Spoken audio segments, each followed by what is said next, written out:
Olá pessoal, esse é o canal Medicinologia e hoje vamos falar sobre a síndrome hiperglicêmica hiperosmolar não cetótica.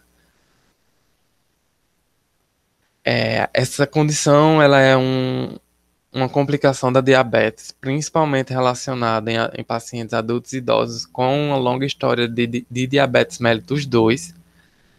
Ahn, Ela pode apresentar até mesmo a maior mortalidade que a cetoacidose diabética. E ela é caracterizada por uma hiperglicemia severa, hiperosmolaridade e desidratação na ausência de cetoacidose, né? Justamente porque a cetoacidose vai ser característica principalmente da cetoacidose diabética, que também é uma complicação da diabetes.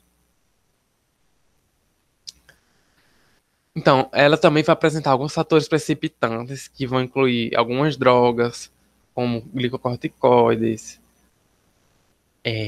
a própria não utilização das medicações de diabetes do paciente por uma descompensação clínica.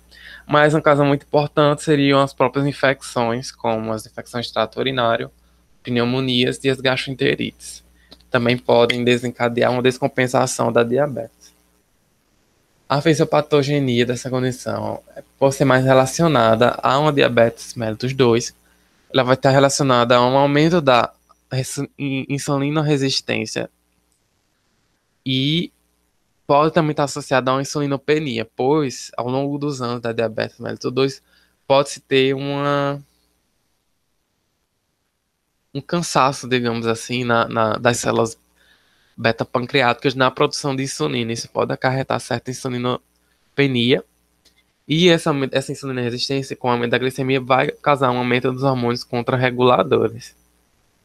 E essa grande aumento da glicemia vai ocasionar um aumento da osmolaridade plasmática, que é uma das características, por isso que ela é chamada de estado hiperosmolar.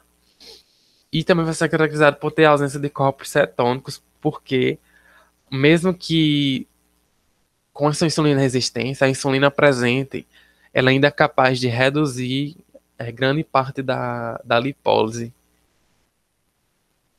que ocorre na cetose diabética, mas aqui não vai ocorrer justamente porque você ainda tem certa mínima reserva de insulina. O quadro clínico vai apresentar um início insidioso, vai apresentar aqueles sinais característicos de descompensação de diabetes, como a poliúria, polidipsia, fraqueza, turvação de visual, declínio do nível de consciência e sinais e sintomas de desidratação, que você pode avaliar até mesmo nos sinais, nos exames físicos, como o grau de hidratação das mucosas, sinal da prega, por exemplo. E uma coisa também importante é que náuseas e vômitos são incomuns, né? Ao contrário da cetose diabética, que é bem mais comum. Aqui do diagnóstico que você deve suspeitar do estado hiperglicêmico hiperosmolar não cetótico, você vai ter geralmente uma glicemia bem mais superior do que da cetoacidose diabética. O pH ele geralmente vai estar maior que 7,3. O bicarbonato também vai estar maior que 18. Os corpos cetônicos ou céticos são raros. A osmolaridade sérica ela vai ser maior que 320. O onion gap ele vai ser variável e o nível de consciência vai estar em estupor ou coma. Perceba que existem muitas diferenças com relação à cetoacidose diabética. Uma coisa importante, alguns cálculos que se deve fazer seriam correção da pseudinatremia, porque a cada aumento de 100 da glicemia, você deve aumentar 1,6 no cálculo do sódio sérico corrigido. Então, por exemplo, se o paciente está com glicemia de 200, então ele aumentou 100, está 100 acima de 100. Então você deve somar 1,6 no cálculo do sódio sérico corrigido.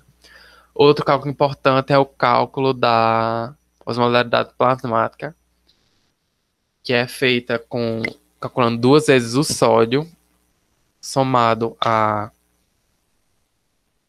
glicose dividido por 18 mais ureia dividida 2,8. mas alguns autores nem mesmo colocam mais a ureia aqui. Você pode calcular somente com o sódio e a glicose, porque esse valor não vai ser tão importante assim.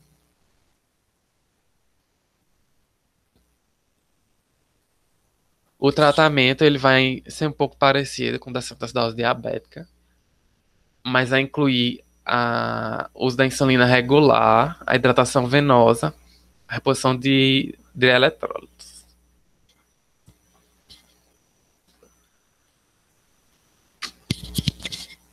Certo.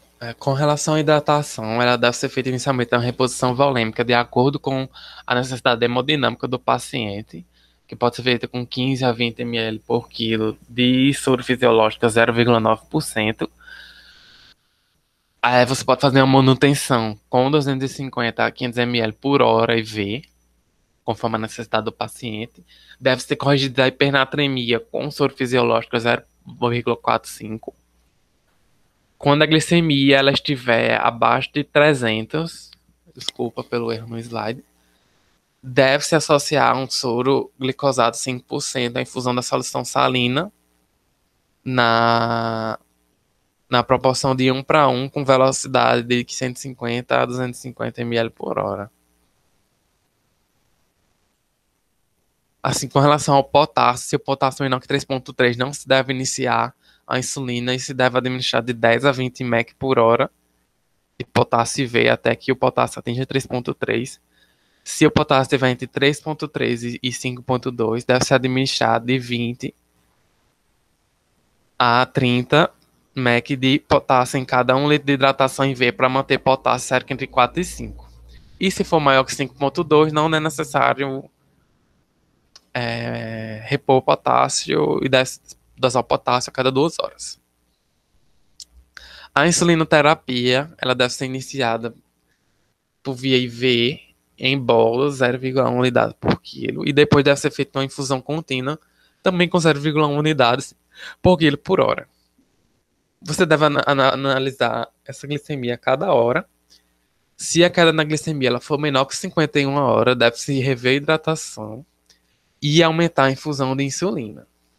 Se essa queda for superior a 75 ou a glicemia chegar a 300, ou menor que 300, você deve reduzir a infusão de insulina para 50% e adicionar soro glicosado a 5% à hidratação, naquele esquema de fazer de 1:1. E a glicemia ela deve ser mantida entre 250 e 300. Você não precisa baixar muito pelo risco de complicações que podem ocorrer se você baixar muito, como algum risco de hipoglicemia ou edema cerebral. Os critérios de resolução é uma glicemia menor ou igual a 250, uma osmolaridade sérica efetiva menor que 310 e a recuperação do nível de consciência. Depois disso, o paciente tem um critério de resolução, você vai substituir a insulina IV por um subcutâneo, insulina basal subcutânea, para você conseguir manter o controle crônico desse paciente e evitar com que ele entre em um novo estado hiperosmolar. As complicações mais comuns seriam a hipoglicemia e a hipocalemia, e as mais graves são edema cerebral e a rabdomiólise. Essas aqui são as referências, que são as diretrizes brasileiras de diabetes, e o livro de endocrinologia clínica do Lúcio Vilar, a quinta edição.